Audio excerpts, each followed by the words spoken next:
We're looking for somebody to do an episode on creating a social safety net and bottom up solutions to it. And it just so happened I was at a coffee shop that had a pumpkin patch. When my daughter wanted to buy a pumpkin, we met the gentleman who collects the check.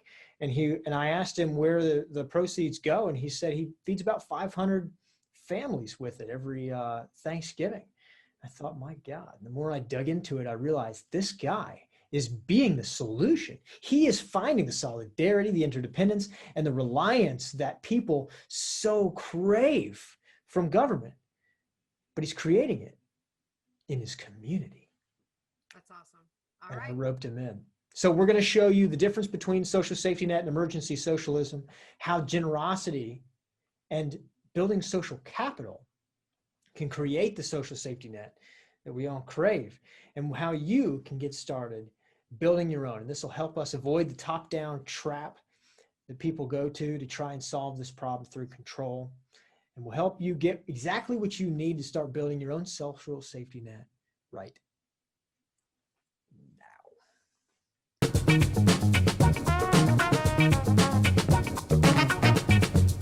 So our guest that Nick found yesterday at the coffee shop, no, at the pumpkin Very patch. fortuitous. Yeah, is Jesse it's Ruby. Both, by the way. It's both, yeah. Our guest today is Jesse Ruby. He is the pastor of South Austin Church of Nazarene for the past 15 months. Actually, before coming to Austin, he pastored for 29 years in California and Nevada. It'd be interesting to hear his thoughts about the exodus of leaving California if we get to that conversation. He also has a master's degree from Point Loma Nazarene University in San Diego. And he's making a difference from what I hear and read in his bio in Austin. I could read it, but I would love to hear from him all the things that he's doing over there. So welcome, Jesse. Well, thank you. Thank you for having me on. So first of all, we met at the pumpkin patch. The pumpkin patch, you were telling me, is actually a fundraiser to help families in need in a food program that you have? Yes. So every year for the last 5 years, we've run this pumpkin patch. A place in New Mexico gets us the pumpkins. We sell them. We make our profit. And then we turn and spend all the money we make from the pumpkin patch on turkeys and pies and stuffing and vegetables and rolls, all the things. And we put together the entire Thanksgiving meal with extra goodies for families. Last year, we served 400 families. This year, our goal is 500 families. Wow. One of the men who's helping us make it, he says 500 is not enough. And so I said, well, we're shooting for 5. And if we get 6 or 7, so be it. But so yeah, we will then on the Monday before Thanksgiving, we will have people come through the church and they will walk out with a big box, and I'll have a turkey and all the stuff, and then bags of groceries that go with that. Wow. So do you ever have any problems getting enough families to serve for all the food that you gather? No, we've never had a problem to get enough families. Probably if we have, the biggest problem would be just making sure we have enough supplies. That's always the challenge. Last year we had 380 turkeys and they got 20 gift cards to go buy turkeys, and did all of that. And then after everything was gone and we were actually cleaning up, we had several more families come up asking if they could get things. And all we had were kind of some of the side stuff, the turkeys and everything were gone. And so we gave them as best we could. But do you see an uptick this year as a result of COVID with the demands and requests from families in need? Oh, without a doubt. Before COVID, we were serving 75 to 85 families every week in our food pantry on Mondays. And since COVID, we have been running between 110 and 120 with a high of somewhere in the low 150s. This last week, which we're not sure what happened, we had 141 families come through. Wow. Yeah, we were perplexed. We've actually, on top of that, have got an apartment complex full of families, migrant families that one of our teachers in our church knows that they're very poor. And so she and her husband have been collecting out of our food pantry bags and going over and serving families there as well. And so, yeah, it's quite a challenging project. It is. Okay, so right now we're in a pandemic. There's lots of people who are, losing their jobs, not able to feed their families, are in ultimately more and more in crisis. And we're isolated. You can't go out and do a lot of the things that you were able to do. Um, so right now, I've talked to a lot of people, especially here in Austin, who they want some kind of like social safety net for reasons like this. But why? Like they're just advocating what, well, this is why we need the government to do something, and they're just voting and paying their taxes. Why aren't you becoming an activist and going out and trying to petition for the government to provide more services? What led you down this fork in the road this way to actually try and be the solution and provide that social safety net? Well, there's a few things. Because that's what you're doing. Yeah, I mean, that's our goal and our hope. Number one is that it goes to core values of who you are as a person and core values of who you are as an organization. And so as a church, one of our core values is compassionate outreach. And so we feel as though we've been destined and set aside and set apart in this part of Austin to care for the people of the 78745, that's our zip code, and people in the surrounding zip codes that are in need. And so we believe that God put us here for a purpose and a reason, granted us access and the finances and the things to do. And so we've gone for it. We've just, we recognize the needs are huge. And this is, I think, one of the struggles that people have. And this is why I think many say, hey, let's get a government solution because the government is huge and we got a huge problem.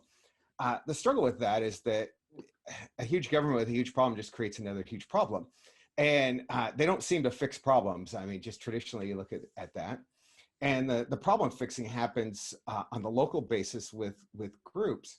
And one of the demotivators for many of us is we look and the problem's too big for us. And so we say, well, we can't do it. So we don't do anything. And when we can't fix all the problems, but we can make sure that every week you have food on your table. And so we do that.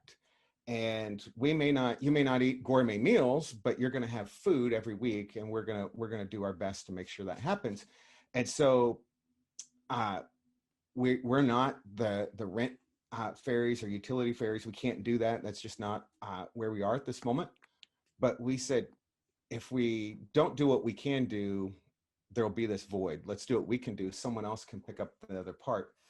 And when each group does their part, there's not a need for a monster bureaucracy or organization to overstep and really get in the way. The problem with a big bureaucracy is while it can handle big problems and do a lot of big things, it also moves really slow and it's really inefficient for the real care of people and really puts people in a binding place.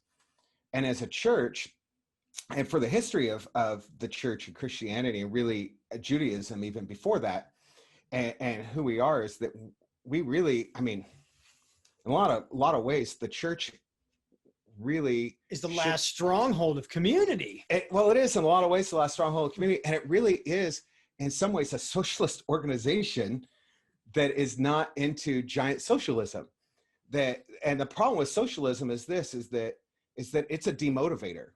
If I don't have to take care of my business and you'll take care of it for me, then why would I work hard? Yeah, you lose that incentive. You lose the motivation. Exactly. I get that. And unless the heart of humanity is different, which it's not, we see that in our world, then we're motivated out of selfishness and greed. Well, selfishness and greed says, if I can do what I can do to keep mine and then get you to take care of me too, then I'll have more. But from the church perspective and how it would work if our hearts are different and are really, from our perspective, given over to God, then everything that we have is a gift from him. And therefore it's a gift to us to have pleasure in, but also a gift to us to gift to others. And so as a church, we look at what we've been given and what we've been gifted by God. And we look at it and say, we could hoard it and say, we have to keep this because COVID might hit. And when COVID hits, then we might be in this position where we don't have any money. But the other side is that we have a God who is big. And so let's go for it. And it's a problem. I think the problem really that you see is there's a myth of scarcity, and people live with this myth of scarcity. I know my limited resources. My wife and I, we have pretty good jobs, so we have X amount of dollars to spend, and that's all we can do. And then our church has X number of resources, and so that's all we can do. But we limit, when we look at what we have and what we can do, we limit the ability of what could happen. As I was telling you, just as COVID started, we had people who have nothing to do with the church walk up and hand us money because they said, I got the stimulus check, I don't need it, and I want it to go somewhere where it'll make a difference. Wow. It's very interesting. So, okay. So this is almost like the connection between gratitude and freedom. It's like, okay, so if I can receive things freely, which is part of freedom too, right? Mm-hmm. You can do things freely and give things freely, but you can receive things freely. Then everything becomes a gift. Exactly. And see, one of the things with Thanksgiving that's so powerful, not just the day, but that as a lifestyle, is that it really rewires and re-registers your brain and changes you into such a way that you live then with the anticipation of thanks, but also the anticipation of having that for which you will give thanks, and for being one then who lives with the gift mindset that everything is a gift. I think one of the struggles is that giving thanks and saying thanks and all those things is a lost art in our community, in our society. But and it all goes back to we have a little thing in our brain called a reticular activating system, and what it is the brain can't process consciously all the thoughts that come to it. And so the thoughts come up to the reticular activating system and they say, hey, we'd like to get in. And that is kind of the bouncer at the door. And it says, you're not on the list, you can't come in. And so those things that I've been thinking about the most get on the list.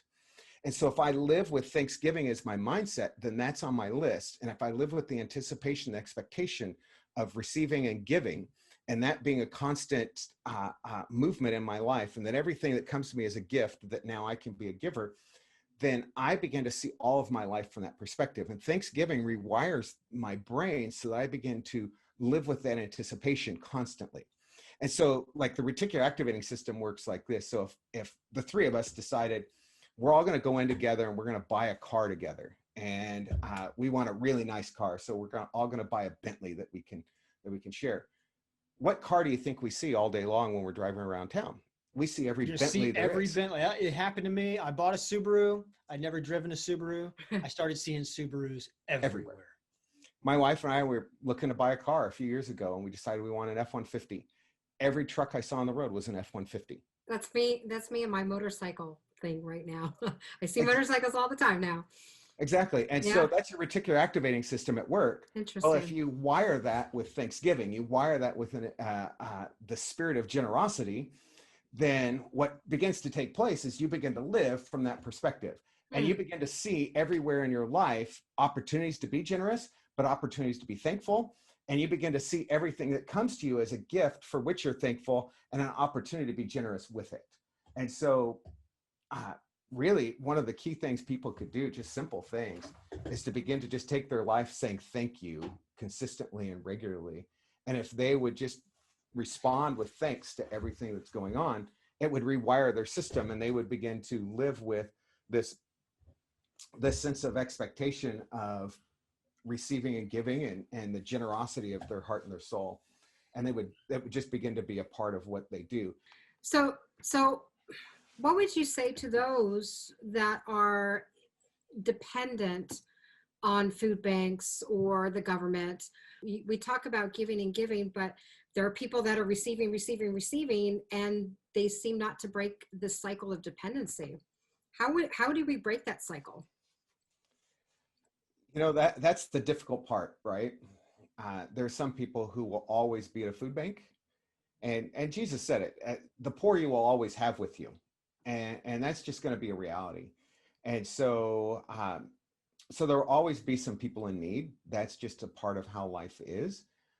For those who are in that and trapped there and feeling trapped or feeling stuck, if they want out, and you then work with them to find solutions. That's why we did the finance class in the last church. Why one of my dreams is to buy the coffee trailer on our church campus to then those who would like work to get them a job, because there's just a truth. When you have a job, it's easier to find another job.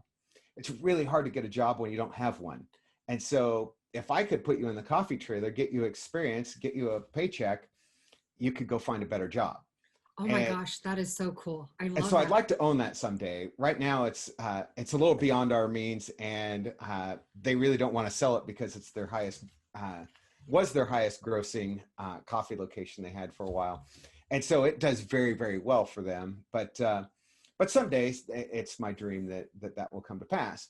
That is awesome. We need our listeners to hear this. Let's get this going. But as you do something like that, and I mean, there's things you could do. Like we were sitting with one young girl one day early when I arrived here in Austin, and we were at the food pantry, and she just said, I just need a job.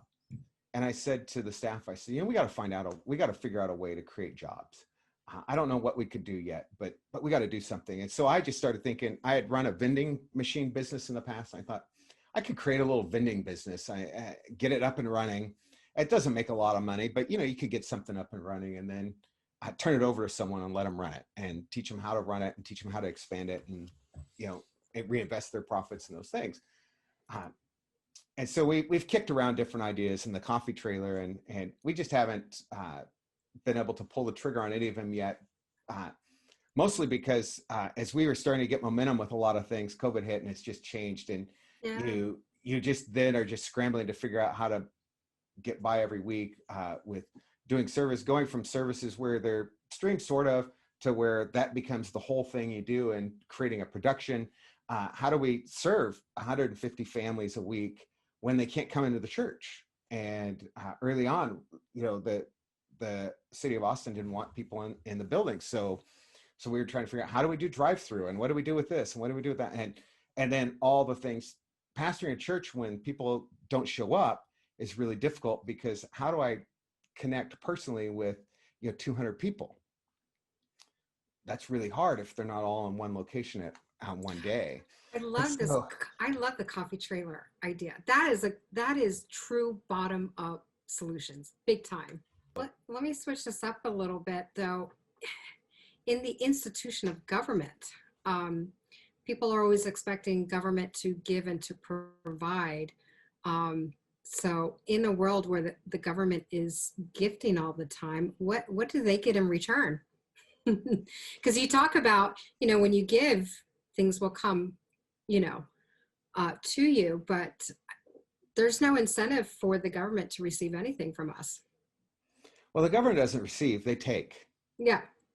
I mean, that's consistent through history. Governments want something, they just come take it. We do it in a much cleaner, nicer fashion. You fill out your 1040 and you send it in, and you send in your check, right? But governments, they gather, and then they spend, the ways they want. And this is the problem for me with like socialism in general, is that I don't have a say in what they do. I mean, I have a small say, right? I'm going to vote and I'm going to check the box next to who I think would be the best candidate for different things. But I really don't have a say. When I've cast my vote and my senator or president or House of Representative member, whoever it is, goes up to Washington or goes into Austin or wherever I live, the capital, they do their own bidding. And in a lot of ways, they do the bidding of the people who have the money that make sure they can keep their power. And so the struggle with that is that then I have no control over it.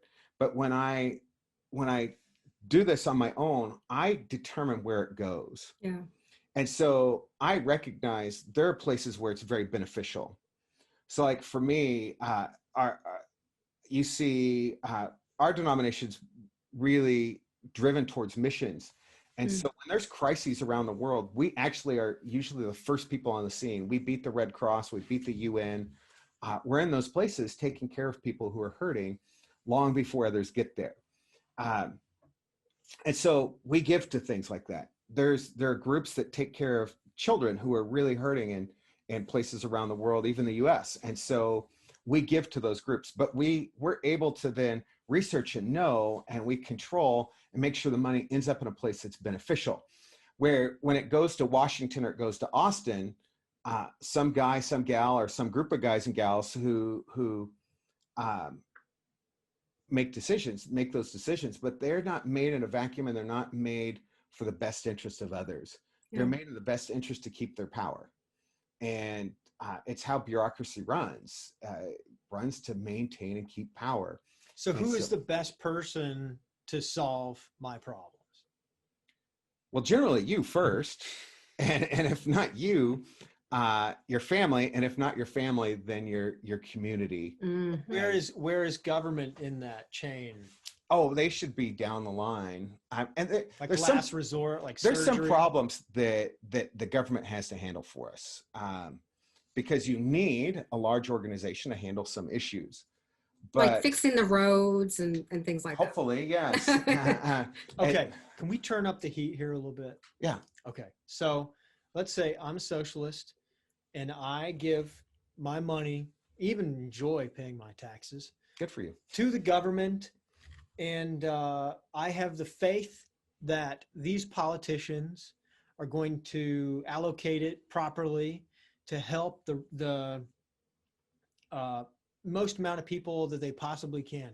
The problem, I believe, is not that it's being mismanaged, or that there's so much bureaucracy that it's so ineffective, or that it goes into a giant black budget. It's that we just don't have enough socialism. That if everybody, in fact, would give to government, that in fact then everybody would be able to have their basic needs finally met, and we would have that social safety net that we've been having in our socialist vision for so many years. What's different about me outsourcing to government and a church member donating to a church?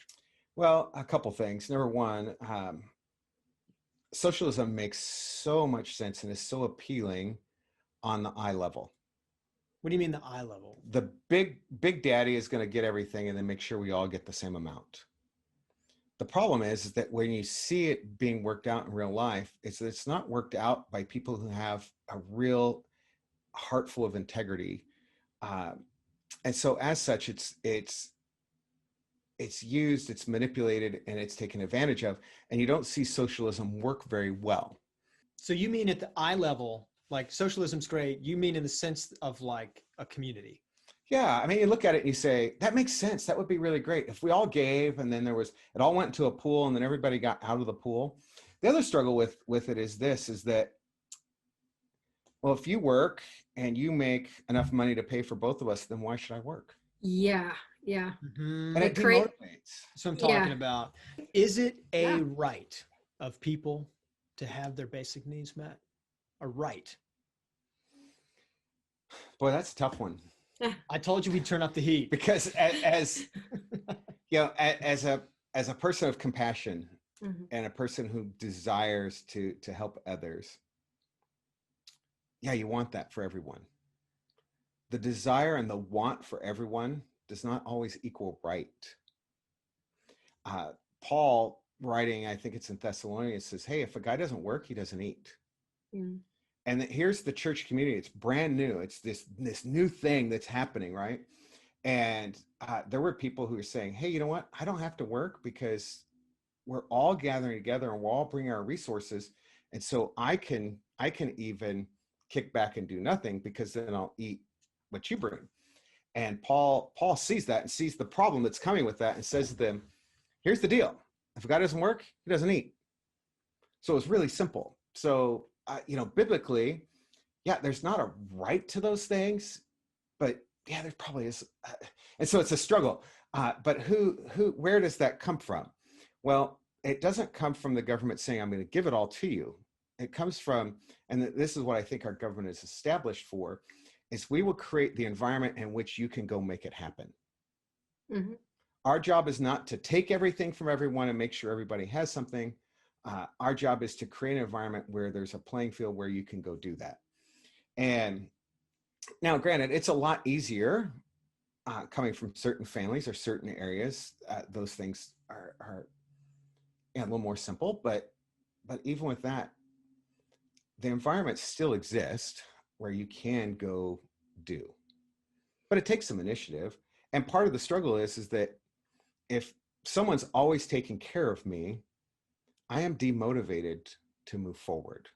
And if I'm demotivated to move forward, then why would I go work to create something? Why would I start a job? Why would I start a business? Why would I risk failure or risk things not working when, in all honesty, you're just going to do it for me? And it's one of the struggles of poverty, is that poverty is a demotivator to people.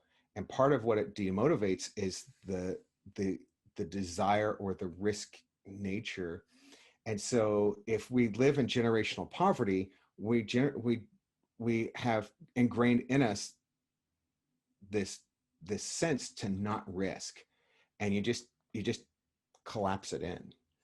And so part of I think I breaking get it. Yeah, go ahead. Part of breaking that then is to meet people in the midst of it and say, there's a way out. Let's help you out. Let's take care of the things that are going on in your world, the immediate needs, and let's find the solutions to go forward. Why do you think the word socialism or top-down solutions has been kind of the cool thing in the last 3-4 years, especially among millennials, especially among people like Nick? I'm a Gen Xer. Yeah, what is it, like 90% of millennials think socialism's a good idea? Yeah. Well, I think if you look at some things in our culture, right? So World War I hits, and we come out of that, and we hit the Roaring '20s. Everybody's got money, and then the whole economy collapses. Yeah. And things fall apart, and people aren't sure what to do, and then World War II hits, and we come out of it, and so you have this whole generation established in poverty, and they work like crazy to develop just an incredible machine called the United States that produced wealth in untold fashion through the 50s, 60s, 70s, 80s, even up to today, right? And in that, they wanted to make sure that their children didn't experience the pain, the struggle that they did. Well, the next generation then, they didn't experience the pain, the struggle, and they've got, and they want their kids to have, and so on and so forth. So that now, even in places where we have poverty in our nation, you have people with big screen TVs and iPhones, but are very poor by American standards. Yet they have a big screen TV and an iPhone, and that's fine. I'm not worried about that. But that we now as society, we have really eliminated stuff as our measuring tool. And so now it's experience. And so we have all these experiences. Well, now I've been raised, everything is there for me.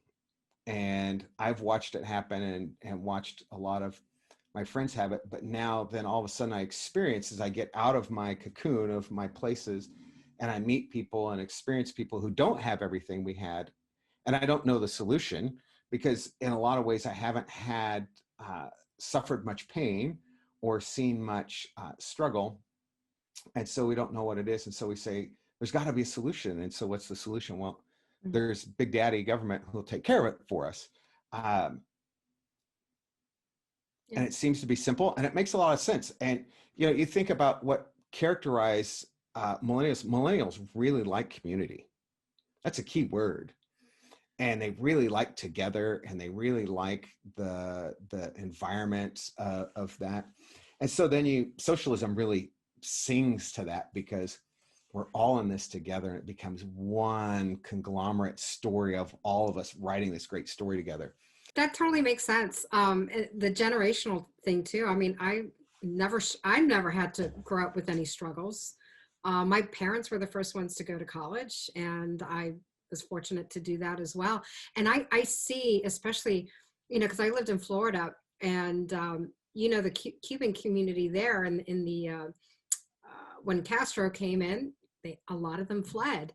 And, you knew what their political, especially their political ideology was leaning, but you're looking now at the third generation and they are so completely opposite of their grandparents or parents' position. And it kind of makes sense that that second, third generation has never had to struggle.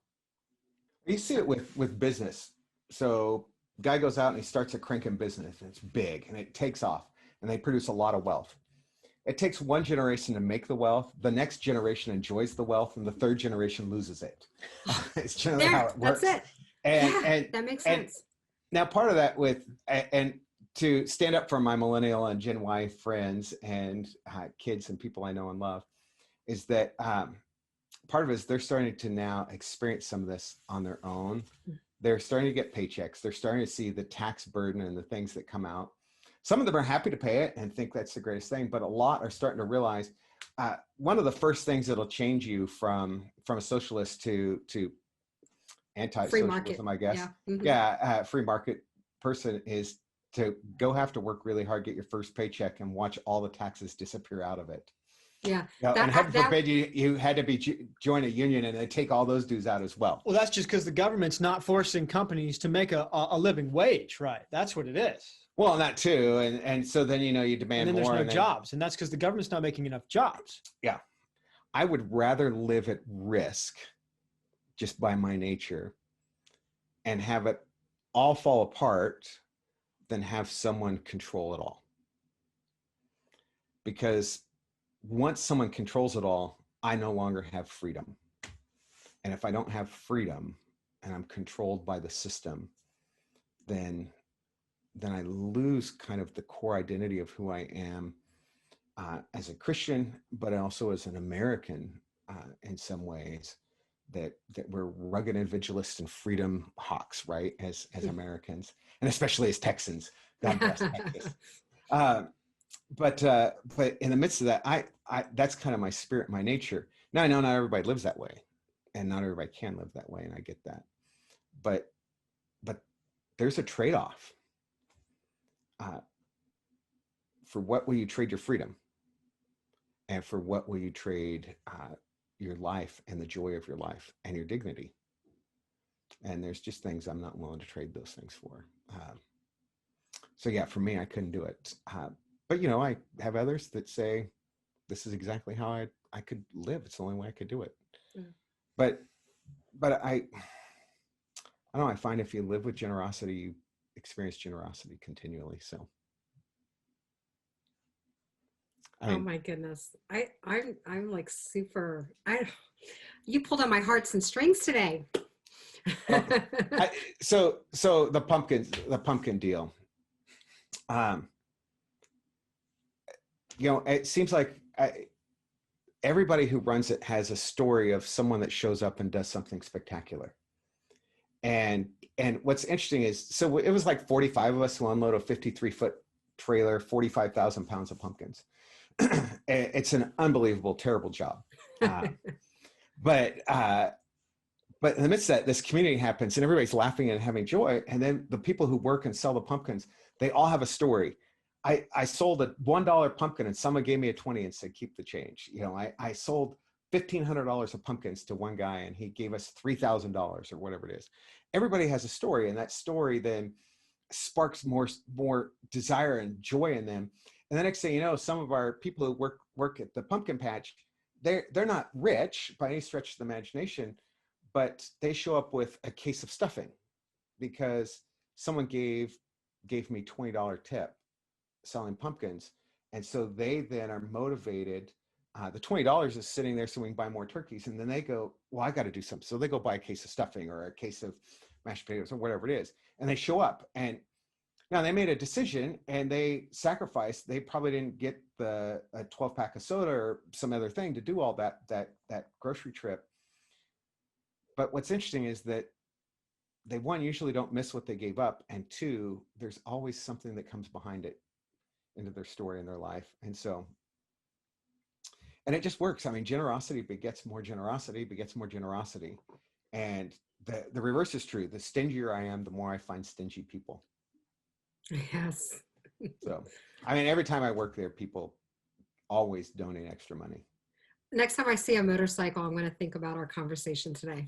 Yeah. I'm not going to see another, I'm not going to think about, oh, there's motorcycles everywhere. I'm going to think about this conversation. This has been a great conversation. Nick, do you have any closing remarks or any other questions? Guy walks into a bar, sits down, says, bartender, I'll have a drink. He says, what do you want? He says, flying saucer. Gives him a flying saucer, kind of shakes his head. Guy slams it down, goes and jumps out a window. Comes walking right back up. It's a second story bar. Sits back down, says, bartender, I'll have another drink. Flying saucer. He's just shaking his head. Slams it down, jumps out of the window, comes walking right back up and sits down. This time, guy sits down next to him, says, man, what are you drinking? He says, flying saucer. He says, bartender, I'll have a flying saucer. Bartender really shakes his head now. He says, bartender, I'll have a flying saucer. Bartender gives him a flying saucer, jumps out the window, splat. Bartender looks over and says, Superman, I swear you've got to stop messing with people. Nice. I learned this joke probably 6 years ago. It's actually not funny to me anymore. I enjoy this joke because I enjoy the laughter in your voice and the smile in your eyes when I get to share it with you. There's something about jokes that in order to enjoy them, you have to give them. You have to share them. You don't say, oh my gosh, this is a good one. Oh, I'm going to put this one away, lock it in a safe. I'm going to make sure nobody gets it because that will diminish its worth. Its value is tied up in how much it gets shared and who it gets shared with. The value is in the mutual enjoyment or the mutual benefit.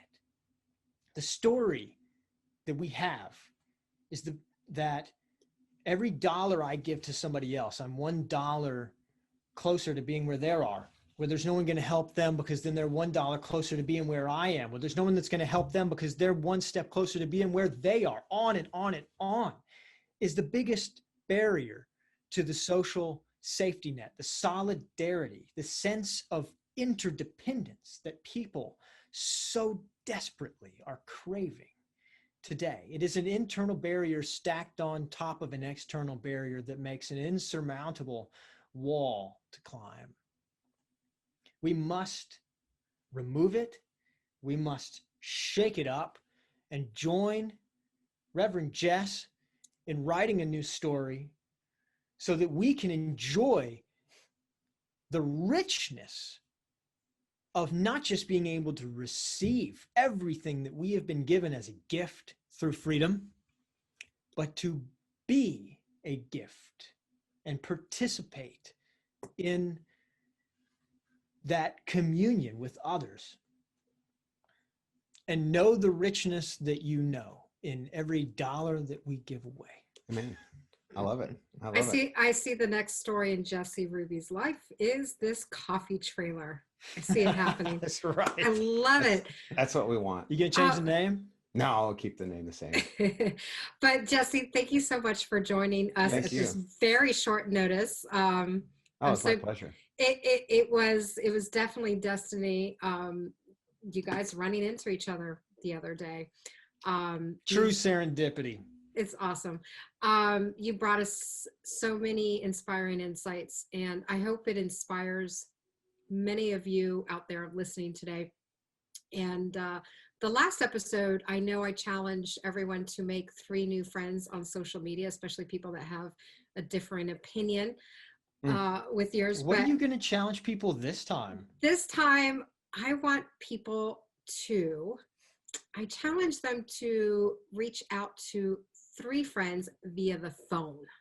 And just ask them, how are you doing? Because we don't know. And if they say they're not doing well and they need something, go out there and help them. Okay. So I'll match you, and then I'm going to up the ante a little bit too. Okay. I want you to, if you're listening to this, I challenge you to be the solution by doing 3 acts of generosity or kindness for somebody. And I Yes. mean, I would start small so that you make tiny promises and you actually keep them, right? But 3 things, do 3 nice things for people between this episode and the next episode that you listen to. And then write about it. Write about it in the comments below. And maybe we'll be able to feature you or even bring you on and to share. Exactly. But the key here from everything that I think I'm hearing from Reverend Jess is that to build that social capital, that reciprocity that leads to the social safety net, you must give up your advantage and give up the idea of being at a disadvantage, which means doing things without the expectation that you'll receive anything in return. It's just a faith, so to speak, which is different than expectation, is what I'm hearing. And so there's actually some really interesting research on this, that when you do an unexpected act of generosity or kindness for somebody without expecting anything in return, it creates a chemical reaction in people's brains and bodies. It produces dopamine. It produces serotonin. It produces oxytocin, which is the love chemical, which creates bonds between people. You want to build some solidarity, interdependence, people, listen up.